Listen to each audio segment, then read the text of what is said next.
You can now get a 30-day trial to experience The Athletic for free. Visit the link in the description below to try it now.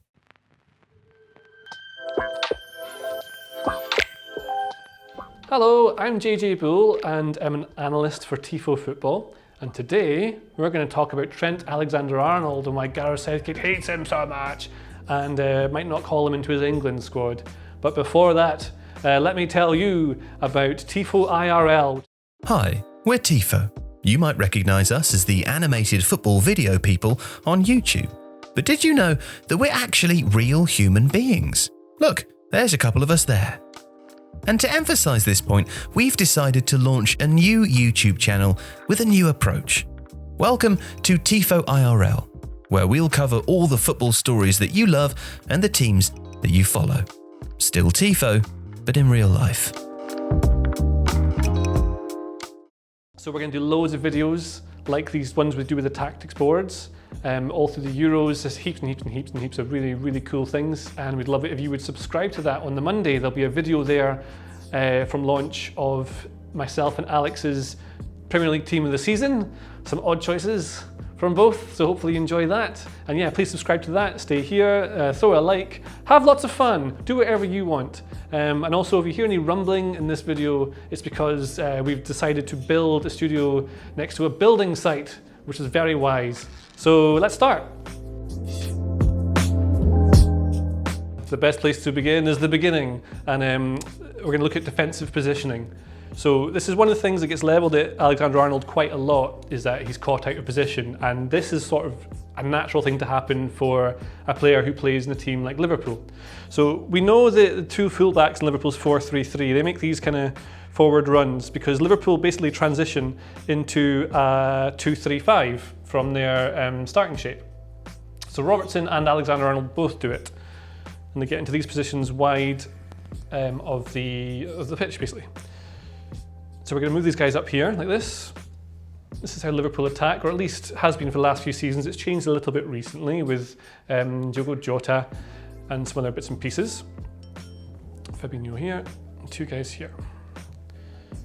Gotta remember your goalkeeper or your failure, UEFA licenses. Now, from these positions out wide, Trent Alexander-Arnold is amazing. So he's produced, I think, in 2018-19 he had 12 assists. In 19-20 he had 13 assists. Only Kevin De Bruyne had more. This season, as we're recording, he's got 7. He's just a phenomenally talented player. Excellent technique. His delivery from wide is fantastic. He also moves into these sorts of central positions. Often someone like Jordan Henderson would pull out to cover him out here, always to maintain their width. And from these sorts of positions, he's also just amazing. Like, he plays lovely through balls, he plays crosses to the back post for someone to attack. Yeah, he's a great player. However, a consequence of Liverpool's 4-3-3 is that naturally it leaves loads of space in behind. So this is just something that is going to happen to any team that plays like this. Exactly the same for Robertson, the other side, you see. So if there's a turnover, naturally they can just attack these spaces and get in behind, and sometimes teams will do this by trying to hit a long ball into the space, targeting between the right centre back and the right back. Sometimes they can just get a winger to run up that way if they can break that way. Now, Klopp used to counter this by having Jordan Henderson on this side. He would come in and cover the sorts of bits. So if they're back in this shape here, defending, and Henderson's here, and the ball breaks, Henderson will cover, and then suddenly there's a block here. Also, Joe Gomez, really quick. He could make recovery runs, and his pace is really important for that, and that's something Liverpool have been able to do. And then everyone get injured, so you're missing players like Henderson, Van Dijk, Gomez, Matip, and that's upset the balance of the defence and made them slightly weaker. So errors in positioning, not even errors. I mean, this isn't an error being here, this is fine, but being caught here is more obvious and less covered by, we'll call them lesser players, not to try and belittle them. Also, as these injuries have come in, Liverpool have been slightly worse in attack. So this year, for example, they are underperforming on expected goals compared to what they've actually scored, whereas in the previous 2 seasons they've quite heavily overperformed. And it doesn't necessarily mean that they're missing their shots and they're going wide, but what's happening is that moves are breaking down more often and teams are getting more chances to counter-attack them. They're not as strong in attack, they're not as strong in defence, and that's going to give them a bit of trouble. The other thing is when they build up from the back, we'll just go right back here, another error in positioning you sometimes get from Alexander-Arnold is that his starting position is really, really, really high. So both the fullbacks tend to come out like to this sort of position here. So, nothing too wrong, you think about it. And then the ball would come out from Van Dijk, say, to him out here. But if a team presses high, and a lot of teams do, they can get in amongst it. They can get in amongst Liverpool out here, and because there's so much space, any sort of error, say the ball doesn't quite go where they want it, bounces around, a little pass out from here can find a guy in space, and they're in. Now, again, that's not an error of defensive positioning, that's just a consequence of the system. However, Alexander-Arnold does occasionally get caught out of position, just especially in transition. That's one of the things that does happen. However, that is not the reason that Southgate doesn't like him. The reason I suspect that Trent Alexander-Arnold is not in the England squad under Gareth Southgate is because of his 1v1 defending. There's a few examples of it that we can go through. I know it's kind of exaggerated. Some people say it's exaggerated because he's such a good player going forward and that he's actually quite a good defender, and he is at times. But there are a lot of examples where you could do better. And one of the things that's maybe interesting on this is that a lot of teams focus the majority of their play down the left side, or Liverpool's right. In the Champions League this season, every single one of their opponents had the majority of their play on the left, Liverpool's right, focusing towards Alexander-Arnold. There were two teams who didn't, technically, RB Leipzig and FC Midtjylland. That was in the first game we played them. In the second game, they focused everything down the left side, or Liverpool's right. And Real Madrid in particular were absolutely blatant about it. Like, they just started pinging balls out to the left from the very start. Someone like Toni Kroos would do it. He would hit it out to you'd have Vinicius Jr. was on the left wing. He had Ferland Mendy at left back, and they kept overlapping and trying to do him in, and he, don't say he struggled, because it's Real Madrid. They're quite good at football, but yeah, it didn't go so well.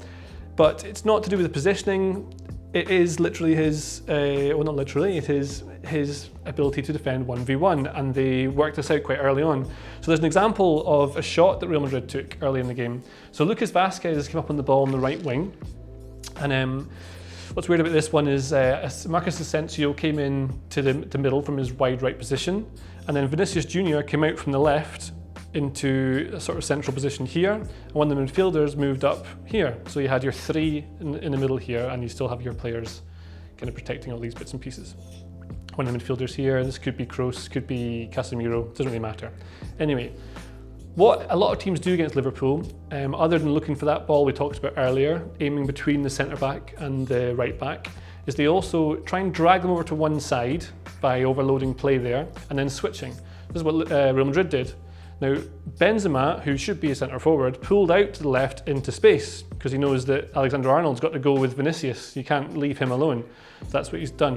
And Liverpool defended in that game in a 4-4-2 block. And now what happens is Benzema pulls out here, so Salah has to come and cross as part of the block to defend against him. Alexander-Arnold knows, not that quickly, Alexander-Arnold knows that Mendy is going to make this run. He's going to have to overlap. Not that bendy. So Mendy is definitely going to make this run. Alexander-Arnold anticipates it. Mendy comes over here, and Alexander-Arnold comes to him to engage early. Now, one of the first things that we did, I have a few coaching badges I've done, and one of the first things that we did in it is you learn about 1v1 defending, 1v2, 1v3, 3v2, la la la la. But it's the technique about how you coach it. Now, I'm not saying that I would know more for a second than a Champions League winning right back. What you have to do is you have to get close to them really quickly to close down the space, right? So they've got a run on you, they can do whatever they want, they've got control. You get close, you reduce the space, really important. Other thing is, you can't stand face on, you can't stand side on.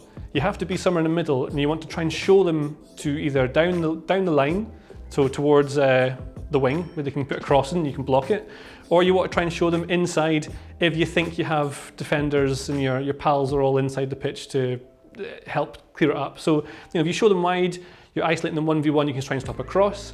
If you're showing them inside, then the idea should be you have teammates there who can help bail you out of trouble. But what Alexander-Arnold does, often there's quite a few examples, they're not hard to find, is he gets up to them quick, good, but he doesn't go in with a bent knee. You're supposed to have a bent leg so you can push off whichever side you want to, and you jockey them. You go back and forward to jockey them. You never commit too early. The minute you commit too early, the guy with the ball can do what he wants, and that's exactly what Mendy does in this situation. Is he waits for Alexander-Arnold to come into him, and he's got good body position to start, but then too early he commits and turns side on, and as soon as he does this, as soon as he sees his shoulder, Mendy can just tuck it inside, and he goes past him, and the ball goes into the box. Not the player, the ball. The ball goes into the box, and where's Vinicius? Here, he gets a header on goal. He doesn't score this time, so it's fine. But it's one of the examples of it's one of the things that Alexander-Arnold can be caught doing not very well. There's an example against Southampton. So if you imagine this white team is Southampton, and they play in a 4-4-2 all of the time. So we'll just draw them up, right? This is kind of how Southampton played against Liverpool. They're always in a 4-4-2, it goes to a 4-2-2-2, depending on how they play. But what they were trying to do is shift Liverpool to one side of the pitch and then switch the play to Nathan Redmond so that Redmond could be isolated 1v1 with Alexander-Arnold. And there's a couple of examples in this game alone where Alexander-Arnold comes out to try and meet Redmond, but he approaches him either flat with straight legs, not bent, and all Redmond has to do is slow down slightly and then burst past him with pace. That's one example of something that happens. There's another one where Redmond gets 1v1. Alexander-Arnold comes out to him early, good. Got good body positioning shape as well. He's sort of at an angle, so he's neither showing too much of the inside of the pitch, nor is he only letting him down the line, but he's good in control of the situation. And then he commits too early, so he turns his shoulder again.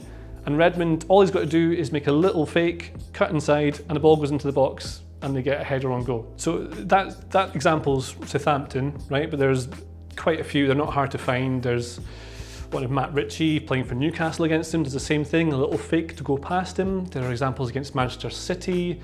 Just basically any team, you can find a lot of examples of Alexander-Arnold either getting his body positioning wrong, not being aggressive enough in the tackle, and allowing players past him.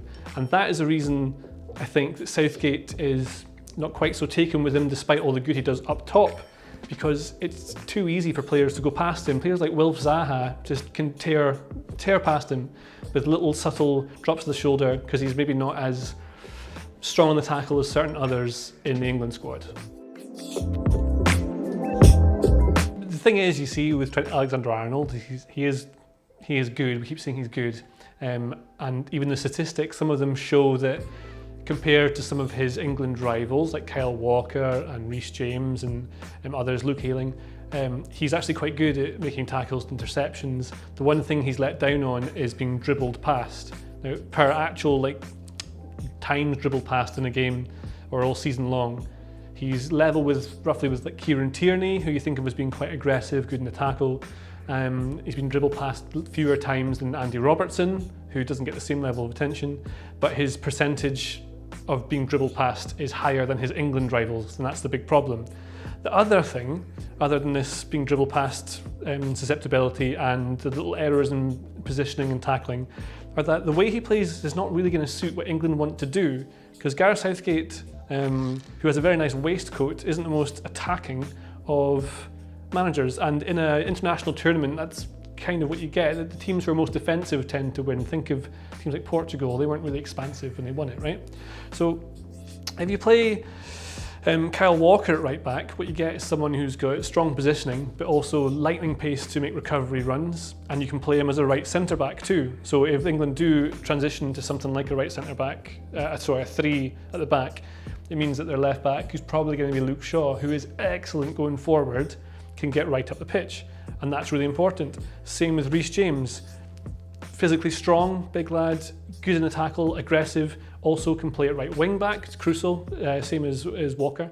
Can play right back, which is the position they'll play, because Southgate will use a 4-3-3 or a 4-2-3-1. But we've also seen with Reece James at Chelsea in the last few games that he can play at right centre back, and again, he's got great recovery pace, which is really important when you're playing. Imagine you're playing France and you've got Mbappe going against it. What you want is someone like Walker or James. Then you've got Kieran Trippier, who can play either on the left or the right. great set piece delivery. He's also known to the squad. Like, he's not going to make anyone unhappy, basically. Not to say that Trent would. But what you would need Alexander-Arnold for, and why you'd think he'd surely get in the squad somehow, is when England are playing against Scotland and are, say, 3 or 4-0 down, right, and they're chasing a goal. What Scotland will do, as one example of a team who will defend in very deep, in this 5-3-2, which will become a 5-4-1 probably for spells of the game, is they're going to need someone to get the ball into the box, as basic as that sounds. You can try and play in transition and try and play in the counter-attack. You can't really press high for long periods of time in international football in a tournament because it's just too taxing, it's too stamina draining. Now, if you imagine that England are going to be like this against someone like Scotland, what you want is Trent Alexander-Arnold, because he's amazing in these sorts of positions.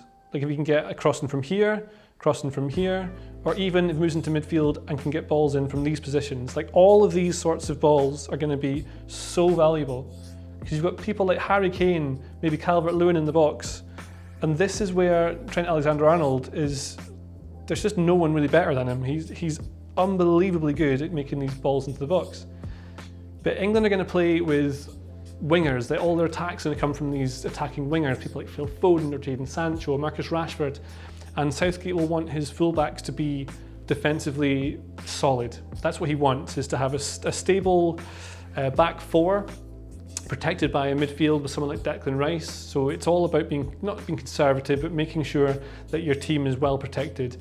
And when it comes down to 1v1 defending, although there are instances you can find where Alexander-Arnold takes care of the winger, there are, I would say, too many where he has the wrong body positioning, not aggressive enough in the tackle, and people go past him too easily. And opposition teams will target that, and all it takes is one cross into the box he hasn't stopped for England to be knocked out of the tournament by Scotland. If you liked today's video, please subscribe to Tifo to help us reach 1 million subscribers. The Athletic is home to some of the world's best sports journalists, including David Ornstein, Daniel Taylor, Ollie Kay, Amy Lawrence and Rafa Honigstein. There are journalists dedicated to each Premier League team, so every fan gets the coverage they deserve, not just the big clubs. And you can try it for free now for 30 days. See the link in the description.